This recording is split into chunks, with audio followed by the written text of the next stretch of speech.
First நான் ஒரு example சொல்கிறேன். உங்கள் காலேஜில் ஒரு பேச்சு போட்டி. அதுக்கு நீங்கள் பேச ஆசைப்படுறீங்க. அந்த பேச்சு போட்டியில் பேசுகிறதுக்கு உங்கள் ஃப்ரெண்டு கிட்ட போகிறீங்க. உங்கள் ஃப்ரெண்டோட புக் கேட்குறீங்க.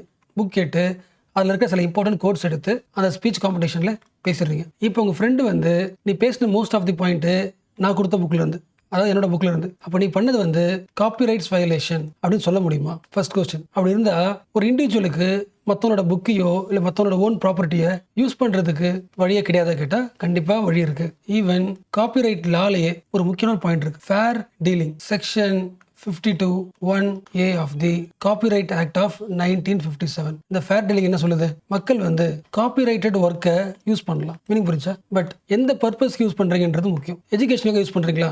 யூஸ் பண்ணுங்க. அந்த புக்கை ரிவ்யூ பண்ண போகிறீங்களா? யூஸ் பண்ணுங்க. அந்த புக்கை ரிசர்ச் பண்ண போகிறீங்களா? செல்ஃப் ஸ்டடி பண்ண போகிறீங்களா?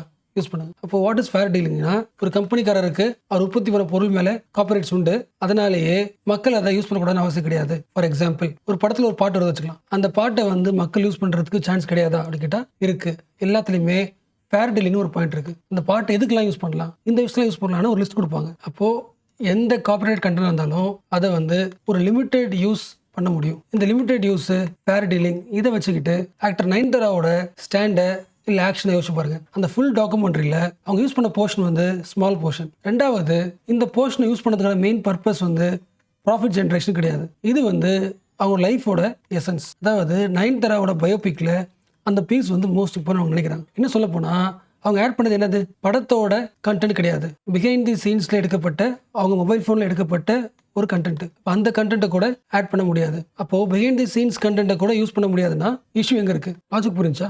ஜென்ரலாக ஒரு படம் சம்மந்தப்பட்ட ஆல்மோஸ்ட் எல்லா விஷயமே ப்ரொடியூசர் ஹேஸ் தி ரைட்ஸ். ஏன்னா அவர் கூட வந்து மியூசிக் டேரக்டர் இருக்கும், நிறைய பேருக்கு எக்ஸ்ட்ரா ரைட்ஸ் இருக்கும், அது ஓகே. பட் ஆல்மோஸ்ட் இந்த கம்ப்ளீட் ஃபிலிம் வந்து கம்ப்ளீட் சினிமாட்டிக் ப்ரொடியூசர் தான் ரைட்ஸ் உண்டு. ஈவன் அந்த படத்தோட பிஹைண்ட் தி சீனில் நீங்கள் ஒரு கேமரா எடுத்து அந்த படம் எடுக்கிற இடத்துல ஒரு வீடியோ எடுத்திருந்தாலும் that is also comes under producers copyrights. But ஆக்சுவலாக ஆக்டர் நயன்தாராவோட இஷ்யூ வந்து இன்னும் கொஞ்சம் டீட்டெயிலாக பார்க்கணும். டீட்டெயில் மீன்ஸ் ஒரு ஆக்டருக்கு வந்து அவங்க லைஃப் இருக்குல்ல, ப்ரொஃபஷனல் லைஃப் தான் அவங்களுக்கு பர்சனல் லைஃபும். அப்போ அப்படி மிக்ஸாக இருக்கும்போது அந்த லைஃப்குள்ளே, அந்த படத்துக்குள்ளே அவங்களுக்கு என்ன உண்டு? ரைட்ஸ் உண்டு. ஸோ எல்லா ப்ராடக்ட்லையுமே பீப்புளுக்கு லிமிட்டட் ரைட்ஸ் உண்டு. What is limited rights? நான் அப்படி சொல்லிட்டேன், அகைன் சொல்கிறேன். ஃபார் எக்ஸாம்பிள், அவங்களோட பயோபிக்கில் அந்த ஒரு சீன் இருக்குல்ல, அந்த ஒரு சீனால் அவங்களோட ப்ராஃபிட் செம்ம அதிகமாக வரப்போகுது அப்படின்னா அது காப்பிரைட்ஸில் வந்துடும். அதாவது காப்பிரைட்ஸ் வயலேஷனில் வந்துடும். யூஸ் பண்ணக்கூடாது. ஏன்னா you are using it for not for personal use, profit purpose. அந்த சீனை தூக்கிட்டாலும் இந்த பயோபிக் டாக்குமெண்ட்ரிக்கு எந்த டிஸ்டர்பன்ஸும் கிடையாது, ப்ராஃபிட் வீக் ஆகாது அப்படின்னா அது ஒரு லெஸ் பார்ட். அந்த ஒரு சின்ன ஒரு பீஸ் வந்து கமர்ஷியலாக அந்த டாக்குமெண்ட் ஹிட் ஆகிறதுக்கு ஸ்மால் போர்ஷன் தான். இது அதிகமாக இருக்குது. ஒரு இண்டிவிஜுவலோட பர்சனல் லைஃப் அதிகமாக இருக்குது, அவருக்கு பர்சனலாக அதை யூஸ் பண்ணிக்கிறார். அப்போ அண்டர் தி லிமிடேஷன் தான் வருது.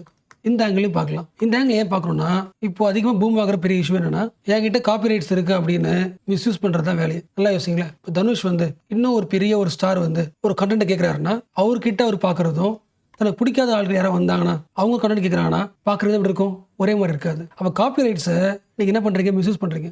உங்களுக்கு பிடிச்சது பிடிக்காது அப்படின்னு டிஃபர் பண்ணி டிகிரி ஆஃப் வேரியேஷன் காட்டுறீங்க. விச் மீன்ஸ் நீங்கள் காப்பிரைட்ஸை வெப்பனாக பயன்படுத்துறீங்க. So what is the conclusion? இந்தியாவோட காப்பிரைட்ஸ் ஆக்ட் 1957 என்ன சொல்லுது? காப்பிரைட்ஸ் ஹோல்டர், ஃபார் எக்ஸாம்பிள் தனுஷையும் சொசைட்டியும், ஃபார் எக்ஸாம்பிள் பீப்புள், சொசைட்டியோட ரெப்ரஸன்டேட்டிவ் தான் நயன்தாரா. அந்த மூவிலிருந்து ஒரு பீஸை அவங்க யூஸ் பண்ணுறாங்க. இது ரெண்டுத்தையும் காப்பிரைட்ஸ் ஆக்ட் என்ன பண்ணுது?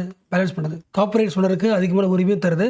தி same time with some limitations society use பண்ணலாம். Society can create it. அப்போ நயன்தாரா யூஸ் பண்ணது வித் இந்த லிமிடேஷனில் வருதா அப்படின்னு அந்த படத்தோட டாக்குமெண்ட் இருக்கும்ல, அதை பொறுத்தா இருக்கும். ஒருவேளை அந்த டாக்குமெண்ட்டில் இந்த மூவி எடுக்கும்போது ஈவன் பிஹைண்ட் தி சீன்ஸில் கூட நீங்கள் ஒரு மொபைல் ஃபோன் எடுத்து அதை ரெக்கார்ட் பண்ணால் கூட அதுவும் என்னோட காப்பிரைட்ஸ் தான் வரும் அப்படின்னு அந்த டாக்குமெண்ட்டில் நீங்கள் சைன் பண்ணியிருந்தீங்கன்னா தட் ஃபேவர்ஸ் ஃபார் தனுஷ். அப்போ அந்த டாக்குமெண்ட்டில் அந்த மாதிரி பாயிண்ட்ஸ் இருக்கா இல்லையான்னு செக் பண்ணிட்டு தான் எந்த பக்கம் ஸ்ட்ராங் இருக்குன்னு சொல்ல முடியும். பட் ஆக்சுவலாக ரியாலிட்டியில் பார்த்தீங்கன்னா படத்தோட ஒரிஜினல் கண்டென்ட்டை அவங்க யூஸ் பண்ணல. அது வரைக்கும் தனுஷ் சைடு வந்து காப்பிரைட்ஸ் இன்ஃப்ரிஞ்ச்மெண்ட் வந்து வீக்காக தான் இருக்குது.